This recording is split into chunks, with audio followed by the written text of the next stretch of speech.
Vamos a hablar de definiciones que hemos utilizado hasta ahora y las vamos a explicar. ¿Qué es materia inerte? La materia inerte, ¿y qué está formada? Está formada por materia inorgánica y no tiene vida. ¿Qué es el mensajero químico? El mensajero químico es una sustancia química que sirve para que las células se comuniquen entre sí. ¿Qué es la trombosis? La trombosis es un coágulo en el interior de un vaso sanguíneo. ¿A qué llamamos sistema inmunitario? El sistema inmunitario protege el cuerpo de invasores externos, como son bacterias, virus, hongos y toxinas, y consta de dos partes: el sistema inmunitario innato y el sistema inmunitario adaptativo. Sistema inmunitario innato con el que se nace y el adaptativo es el que se adquiere. ¿Qué es el carbono? El carbono es un elemento químico de Na6 y símbolo C. Es sólido a temperatura ambiente y es el pilar básico de la química orgánica y forma parte de todos los seres vivos. ¿A qué llamamos enlaces químicos? Los enlaces químicos mantienen unidas a las moléculas y crean conexiones temporales que son esenciales para la vida. ¿Qué son las biomoléculas? Las biomoléculas son las moléculas constituyentes de los seres vivos. Permiten la formación de enlaces covalentes, permiten a los átomos de carbono formar esqueletos tridimensionales, permiten la formación de enlaces múltiples, permiten la posibilidad de que con pocos elementos se dé una gran variedad de grupos funcionales. ¿Qué son los monómeros? Los monómeros es una molécula de pequeña masa molecular que, unida a otros por medio de enlaces químicos, generalmente covalentes, forman macromoléculas llamadas polímeros. Los aminoácidos son los monómeros de las proteínas. Los nucleótidos son los monómeros de los ácidos nucleicos. Los monosacáridos son los monómeros de los carbohidratos. Los ácidos grasos y el glicerol son los monómeros de los lípidos.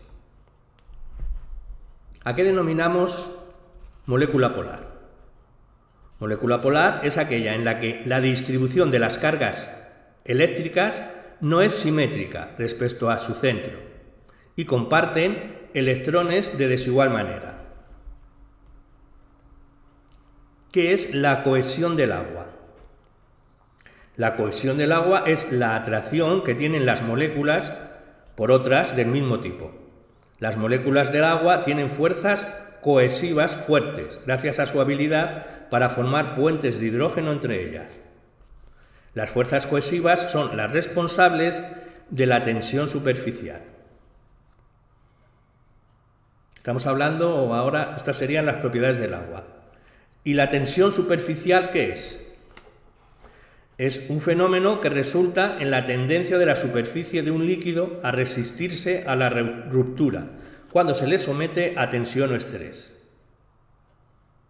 ¿A qué denominamos capilaridad del agua? Capilaridad del agua es un fenómeno natural que provoca la ascensión del agua, columna de agua, en las plantas, dentro de un tubo estrecho, un tubo capilar. ¿Qué es la evaporación? Seguimos con las propiedades del agua. La evaporación es un proceso físico por el cual el agua pasa de un estado líquido a un estado gaseoso o vapor de agua. Este proceso tiene lugar sobre la superficie del agua a partir de una temperatura determinada y hasta que el espacio se satura de vapor. Al producirse la evaporación del agua, los enlaces que mantienen unidas las moléculas con más energía se rompen y la temperatura del agua disminuye. ¿A qué denominamos la congelación del agua?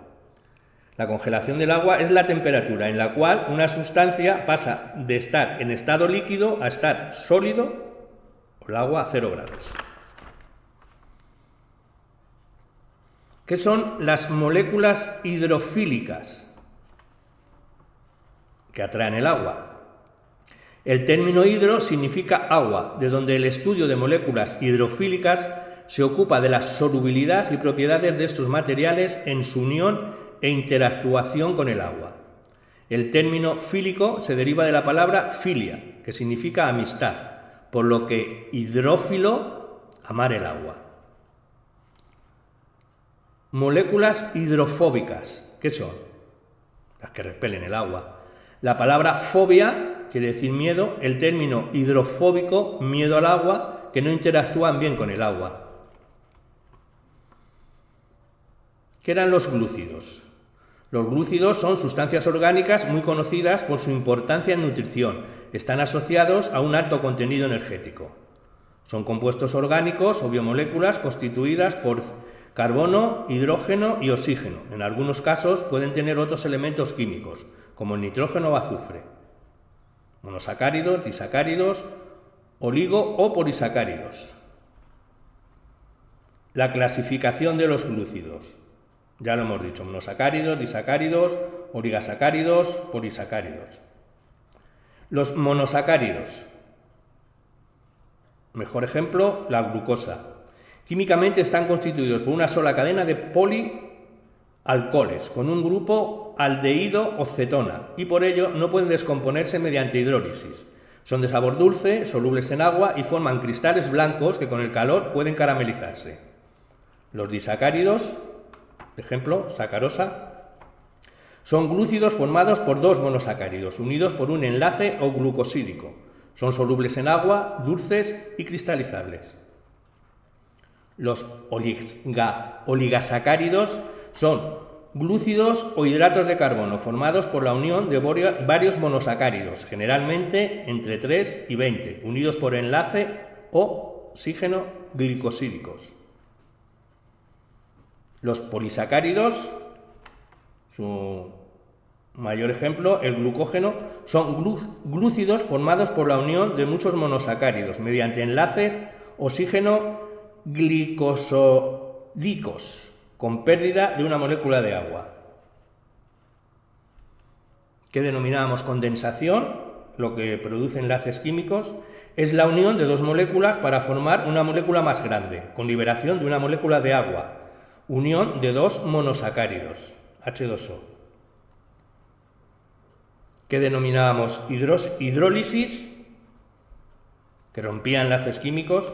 Es una reacción química del agua con una sustancia rompiendo un enlace químico, utilizando una molécula de agua. Durante esta reacción, una molécula de agua se divide en un ion, hidróxido, y un protón. Estos dos iones se agregan a dos partes de la molécula donde se rompe el enlace.